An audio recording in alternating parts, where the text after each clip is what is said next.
If you're planning a vacation this summer, we've got Gabe Saglie here. He's a senior editor of Travelzoo, and he's got some tips to help protect yourself while you're traveling. Some things that you may not think about when you're out traveling. It's common sense in some way, shape, or form, but you know, we're distracted enjoying. with the newness of where we are. Right, And sometimes, right. you know, the more basic elements of safety sometimes get forgotten. Exactly. And the first thing on the list, this makes total sense. I don't even need my notes, which I just dropped to the ground, remembered. is don't be flashy.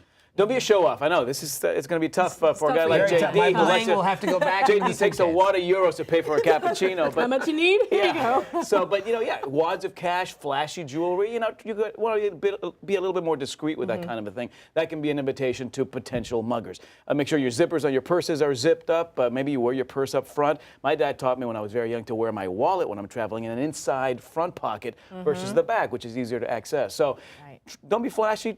Conceal that wad of cash. And you're in and out of your bag so often that remembering to re-zip them all the time is so important. Good Yeah. stuff. Because this one pickpocketed you in the break there. You saw Yeah, that. I It saw was it. pretty Easy. fast. He's good. Okay, also don't be a loner. This is the thing that people will kind of like target the others that they see by Absolutely. themselves instead of with the family or a Yeah. group of people. Strength in numbers, no doubt about it. You're going somewhere late at night for a little bit of a late night frolic. Take friends with you. You know, strength in numbers. Also, they can be your voice of reason. If you are by yourself and you got to get back to your hotel, it's a part of town you don't know. Splurge on that cab ride instead of walking through dark parts of town you don't know. But yeah, if you can be with at least one other person, the buddy system can certainly be a friend. And what you said about splurging on a cab feeds into the next point, which is don't be cheap. It's okay to look for value, but don't be cheap. Exactly. My wife was going to be shocked I'm even saying this. Don't be cheap, because I'm the king of value here. But yeah, you know, value and cheap are two different things. Let's face it. If you go cheap on your stay, that could potentially put you in a part of town that's a little bit sketchy. So that's just the reality in a lot of locations. So you know, I'd rather promote traveling in the off season and saving some money on a great hotel and a great location. But just be wary of you know, saving too much money that might put you in a place in a part of town that you're not familiar Kinda with. Sketchy. That could be a little bit sketchier. Yeah. Yeah, go with your gut. When you walk out and you say, uh-oh, go with your gut. Exactly. It's a right. sketchy part of town. Okay, confidence. When you're by yourself or with a group of people, you're a little lost. You don't know where to go. You have to look confident, right? Do not look lost. Even if you have no idea where you're going, Yeah.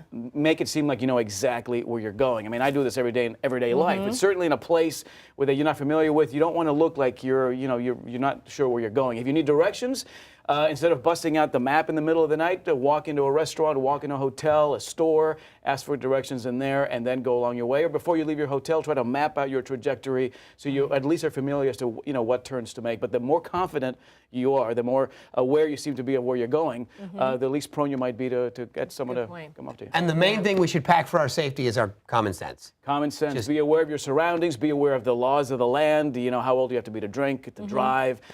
Just think twice. I slept once because I locked myself out of my hotel room in Florence in a park overnight. Now I survived to tell that tale, but I would never do that again. And common sense should really prevail when you're traveling, particularly to places you've not been to before. And then get your directions straight before you get in the car. And I don't sit there. Before you get in the car. And if you wouldn't, if you wouldn't do it in your hometown or city, it's probably not safe to go and do. Don't try it somewhere else. Exactly. Some foreign thing. Thank you, Yes, Gabe. thank As you always, guys. Safe travels. You can find a link to more great information on how to keep safe while traveling at bettertv.com.